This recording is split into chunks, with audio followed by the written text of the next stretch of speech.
Hi, my name is Christopher Paolini, and I am the author of Eragon and the other novels in the Inheritance Cycle. I have a new entry into the world of Eragon coming out. It's called The Fork, the Witch, and the Worm, and it has lots of magic, adventure, dragons, and fun things like that. So I hope you enjoy it.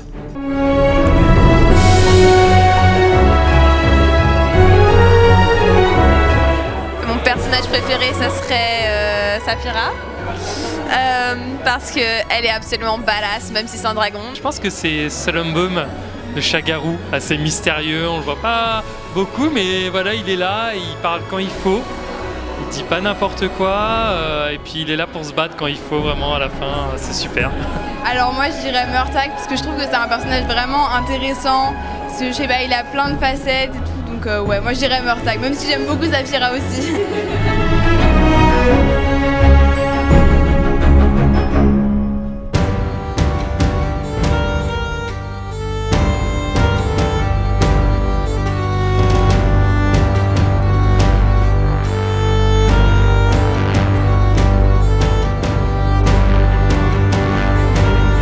L'animation de l'elfe avec les mots à chercher dans le livre, c'est vrai que c'était bien sympa ça.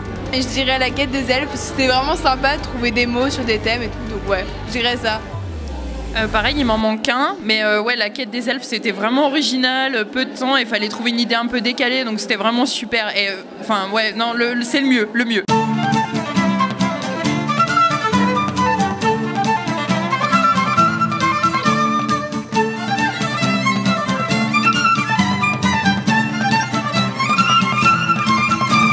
Donc on m'a trouvé une traductrice super sympa qui a accepté de faire un travail extrêmement humble, c'est-à-dire qu'elle m'a fait une traduction littérale sans se poser de problème de bon français ou pas bon français, pour que je n'ai pas à aller chercher dans le dictionnaire chaque fois que je tombais sur un mot, parce qu'il y a un vocabulaire quand même assez pointu, et ça m'a gagné énormément de temps.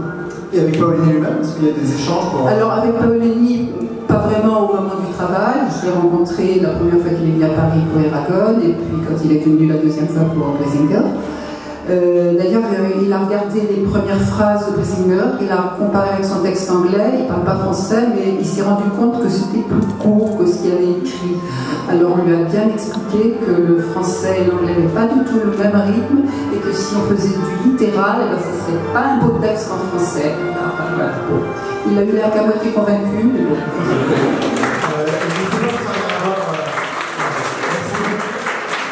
En ayant eu la chance de lire le nouveau livre qui sort demain, on sent qu'il a fait grandir ses personnages en fait. Finalement, ils ont pris de l'âge, ils ont pris 10 ans en fait, comme nous finalement. Et c'est vrai qu'au fur et à mesure des tomes, Eragon fait face à de nouvelles responsabilités, de nouveaux obstacles, un peu comme nous finalement. Il y a eu le collège, le lycée, le bac, enfin des choses un peu futiles dans notre vie, mais du coup, on fait souvent des parallèles entre nos lectures, je trouve, entre les ados, jeunes, et notre vie, entre guillemets. Et du coup, oui, je trouve qu'il y a une vraie évolution, finalement, une vraie construction du héros entre le premier tome où il est à Carval, dans son champ de patates avec Brom, et à la fin, où je ne spoilerai pas pour les gens qui n'ont pas forcément lu, mais on est vraiment très loin de Carval.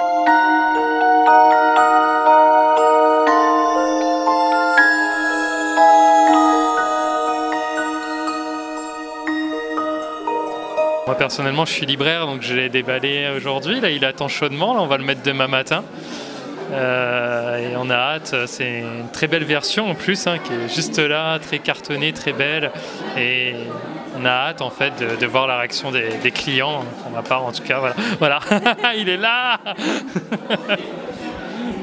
Bah pareil, beaucoup d'excitation, ça fait un moment qu'on l'attend. En plus je trouve que le format est génial, que ce soit pas vraiment une suite mais un recueil de nouvelles. Je trouve que c'est innovant et hyper intéressant, et de pouvoir se replonger dans cet univers, se dire que l'univers n'est pas fini mais que l'aventure ne fait que commencer, et ça c'est génial. Et moi j'ai tout simplement hâte de me plonger dedans.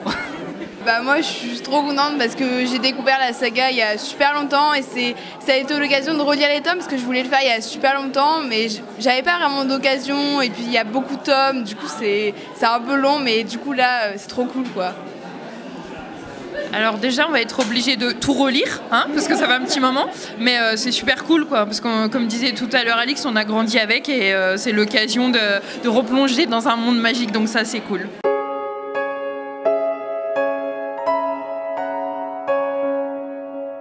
I don't want to spoil things for the future, but I think it is safe to say we will be seeing more Dragon Riders in the future, and there are going to be more collections of short stories as well as some full-size novels set in the world that I've already planned out and hope to write very soon. It's going to be huge.